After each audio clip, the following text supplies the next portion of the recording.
What's up, guys? Welcome back to the ranch. All right, ranchers, it's June 9th and we're here standing in my rye that's about shoulder height here. And what is it time to do? It's time to crimp this and push it into the summer food plot stage. I pumped the brakes a little bit because there was no rain in the forecast. So it's 2 weeks since I was last here, and now we got a little bit of rain in the forecast coming up next week sometime, so I'm ready to seed.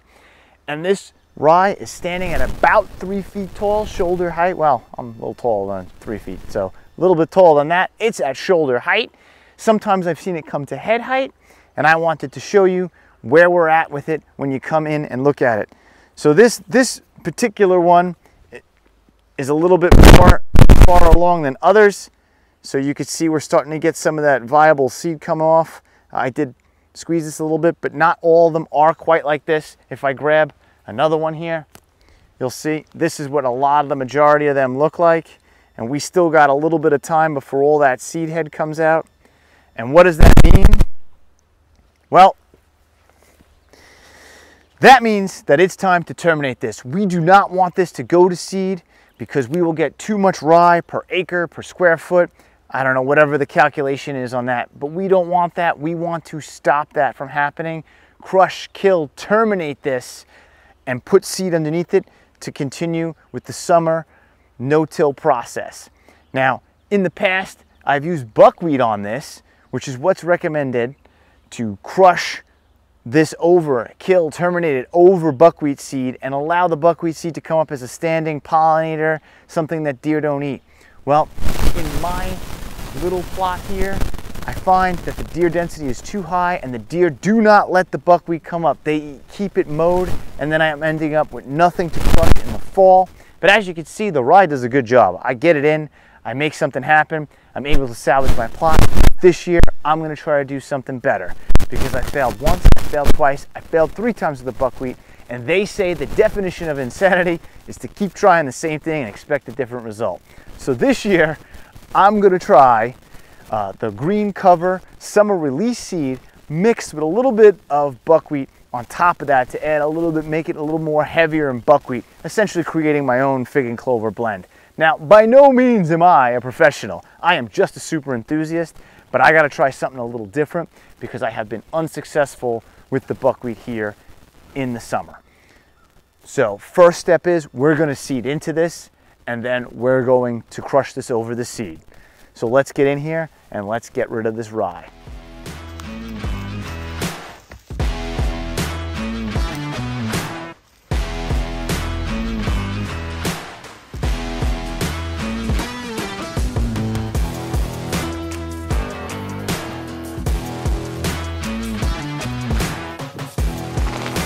So I wanted to show you, this is the seed we're using this year. There it is, that's what it looks like. It's a nice blend of rapeseed, cabbage, buckwheat, sunflower, millet, seeds of all different kind of size, and we're gonna broadcast it like it says right over the top. It does say lightly disked, but we're trying no-till here, not disking, so we'll be using a little extra seed, and that's what we got. Here's the same company, their buckwheat. I actually had a little problem with the seed delivery. Bag got ripped open and seed got all destroyed. Box was left in the rain. And I called these guys and they couldn't have been more accommodating. So kudos and great job to GreenCover for making good on their damaged product that got sent to me. And this is buckwheat going in.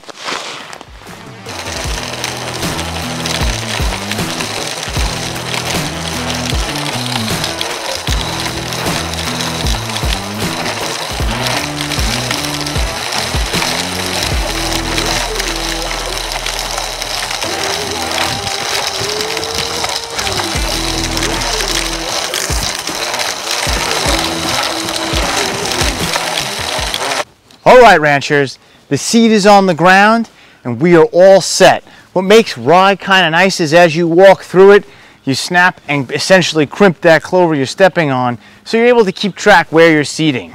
But now we need to crimp and mat down the rest of this to make that protective cover for the seed we just put down. In years past, I've used the ATV. In years past, I've used a foot crimper. In years past, I didn't even crimp. I just sprayed and terminated and mowed with a weed whacker. This year though, I was gifted a lawn roller from Rocky from my hunting club, and we're gonna try to crush this down with a nice lawn roller. I got this filled with water. I'd estimate it to be about 75 pounds, and we're going to crush this over and use this lawn roller. All right, I didn't fill this the whole way. I filled it enough so I could lift it and get it up here. And now we're gonna push this around and try to crimp some of this rye over and terminate it.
I'm a little concerned though with the smooth edge.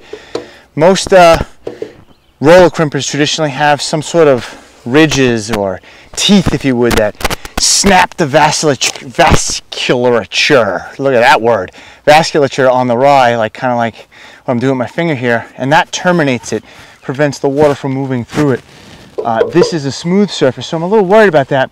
But I am feeling with my rocky ground, all this rock and the pressure is creating those teeth that are snapping the vasculature and doing what a traditional crimper would do. So let's keep it rolling.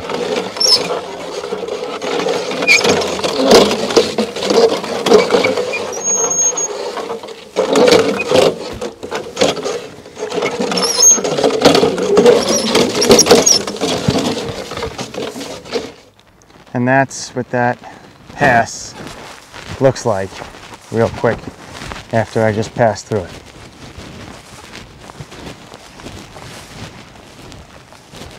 So here we are, right where we started. Everything now is seeded, crimped, and we are left with one last step.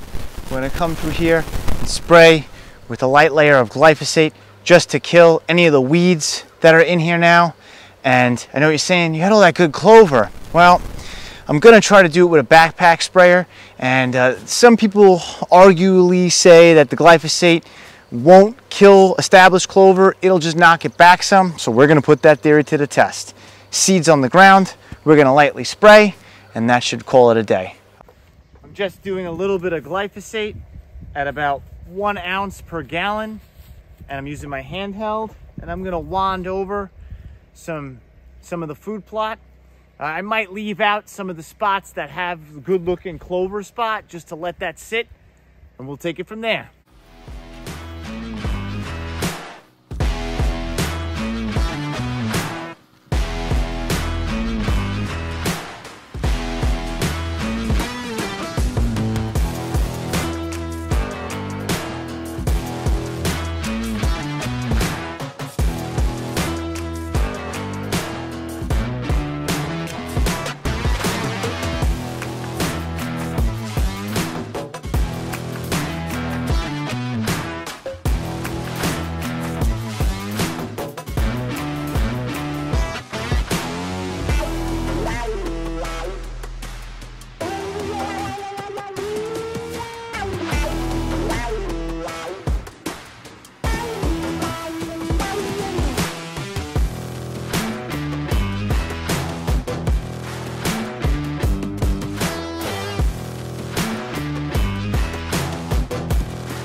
You're beautiful.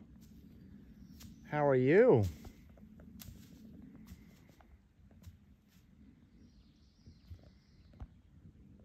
Checking me out, huh?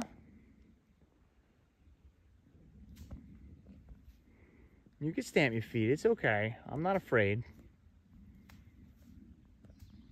Where's your baby? She's here somewhere, isn't she? Yeah, you're cute. All right, I'll let you be.